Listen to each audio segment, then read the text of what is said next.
இயேசுவின் நாமத்தில் உங்களை வாழ்த்துகிறேன். உங்களை அன்போடு இந்த காலை உடன்படிக்கை தியானத்திற்கு வரவேற்கிறேன். And our God is good. கர்த்தர் நல்லவர். And today is 31st August 2025 Sunday, கர்த்தருடைய நாள். அது மட்டும் இல்லை, இன்றைக்கி மலேசியா நம் நாடு சுதந்திரம் அடைந்த நாள். அல்லேலூயா. 57 நாம் நம்முடைய நாடு ஆகஸ்ட் 31 சுதந்திரம் அடைந்தது. இந்த சுதந்திர நாளை நினைவு கூறுகிற இந்த நாள் ஒரு மகிழ்ச்சியான ஒரு நாள். அது இந்த நாளிலே ஞாயிற்றுக்கிழமை நமக்கு வந்திருக்கிறது. அதுவே நாங்கள் காலையில் 8 மணிக்கு கொடியேற்றி நெகாராகு பாடி பிறகு 8:30 மணிக்கு ஆராதிப்போம். அல்லேலூயா. ஆண்டவர் இந்த நாளிலேயே நமக்கு சுதந்திரத்தை கொடுத்திருக்கிறார். இந்த நாட்டிலே அவரை வழிபட, அவரை ஆராதிக்க அது ஒரு பெரிய பாக்கியம், அது ஒரு பெரிய கிருபை. சரி, இன்றைக்குள்ள வசனத்தை நம்ம பார்ப்போமே. இன்னும் அந்த சாத்தானுடைய சம்பவம் தான். அவன் இயேசுவை கன்ஃபஸ் பண்ணி ஜெபிக்கிறதை பேசுகிறதை பார்த்தோம். அடுத்தது என்ன நடக்குதுன்னு பார்ப்போம். அவர் கேட்குறாரு, நீ யாருன்னு கேட்டார்ல. Mark chapter 5 verse 9. Then he asked him, அவர் கேட்டார், இயேசுவை கேட்டார். He asked him, what is your name? And he answered saying, my name is Legion, for we are many. அப்பொழுது அவர் அவனை நோக்கி, உன் பேர் என்னவென்று கேட்டார். அதற்கு அவன், நாங்கள் அநேகராய் இருக்கபடியால் என் பேர் லெகியோன் என்று சொல்லி. இயேசு அவன் இடத்துல யாருன்னு கேட்குறாரு. அவன் பேரை சொல்கிறான். என்ன பேரை சொல்கிறான்? லெகியோன் அந்த ரோமர் நாட்டிலே ரோமருடைய இராணுவத்தில் இருக்கிற ஒரு படையினுடைய பெயர் லெகியோன். அந்த படையில் 6000 பேர் இருப்பாங்க. சாத்தான் எதை கோட் பண்ணி சொல்கிறான் பார்த்தீங்களா? நாங்கள் அநேகர் பேர்னு சொல்லியிருக்கலாம்ல, லெகியோன்னு சொல்கிறோம். அப்போ அந்த படையோடைய பேர் கூட அப்போ சாத்தானுக்கு எல்லாம் தெரியும், அதை மறந்துடாதீங்க. உதாரணமாக என்ன சொல்கிறாரு, நாங்கள் லெகியோன் அப்படின்னா 6000 பேர் கொண்ட அந்த படை மாதிரி நாங்கள் அவ்வளோ பேர் இருக்கிறோம்.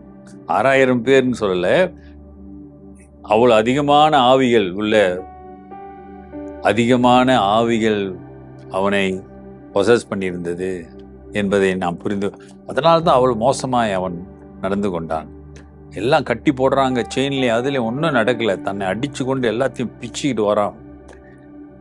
அவ்வளோ சக்தி அவனுக்கு இருந்தது. காரணம், ஒரு ஆவியல்ல, 2 ஆவியல்ல, அநேகர். உதாரணத்துக்கு லெகியோன் என்று சொல்லுகிறான். அருமையானவர்களே, இன்றைக்கு நீங்கள் அதை புரிந்து கொள்ள வேண்டும். நம்முடைய எதிராளி சாதாரணமானவன் அல்ல. அது சாதாரணமான தீய ஆவி என்று நினைத்து விடாதீங்க. சில சமயம் லெகியோன், ஆயிரக்கணக்கான அசுத்த ஆவிகள் பலமாய் நம்மை தாக்கக்கூடிய சூழ்நிலை உண்டு. அதை எதிர்த்து நிற்கக்கூடிய வலிமை இயேசு கிறிஸ்து நமக்கு கொடுத்திருக்கிறார். In the name of Jesus, இயேசுவை கண்ட உடனே அவன் என்னை அழித்து விடாதீங்க, எனக்கு உனக்கு என்னன்னு கெஞ்சுறான். அப்ப நீ அவரை வணங்குகிற, அவரை ஏற்றுக்கொண்டு அவருடைய பிள்ளையா இருக்கிற உனக்கு அந்த அதிகாரத்தை கர்த்தர் கொடுத்திருக்கிறார். என் நாமத்திலே பிசாசுகளை துரத்துவீர்கள். ஆனா இன்னைக்கு நமக்கு கண்டதுக்கெல்லாம் பயப்படுறோம். ஆமா தானே? பிசாசு நம்மை கண்டு பயப்படுகிறான். மாறாக நாம் அவனை கண்டு பயப்படுகிறோம். அவனை பத்தி பேசினாவே சிலருக்கு பயம். பேசாதீங்க, வேணாம், ஏன் பேசுறீங்க, பயம். அசுத்தாவிக்கு, சாத்தானுக்கு நம்மளை கண்டு அவன் பயப்படுவான். அந்த பயம்தான் அவன் என்ன செய்கிறது, எப்படியாவது நமக்குள் வந்துவிட வேண்டும், நம்மை கெடுக்க வேண்டும் என்று அவன் பல வழிகளிலே வருவான். இதை இன்னைக்கு ஜனங்க புரிஞ்சுக்கிறது இல்லை. பிசாசுக்கு இடம் கொடுத்துட்றாங்க. இடம் கொடுத்து அவன் சமாதானத்தை, ஒற்றுமையை, சந்தோஷத்தை எல்லாத்தையும் அழித்து குடும்பத்தை நாசமாக்கி விடுகிறான், சமுதாயத்தை நாசமாக்கி விடுகிறான். நான் அன்னைக்கு சொன்னேன், அசுத்தாவியுடைய நிறைவு, அதன் நிறைவுன்றால் த பொசஸ்.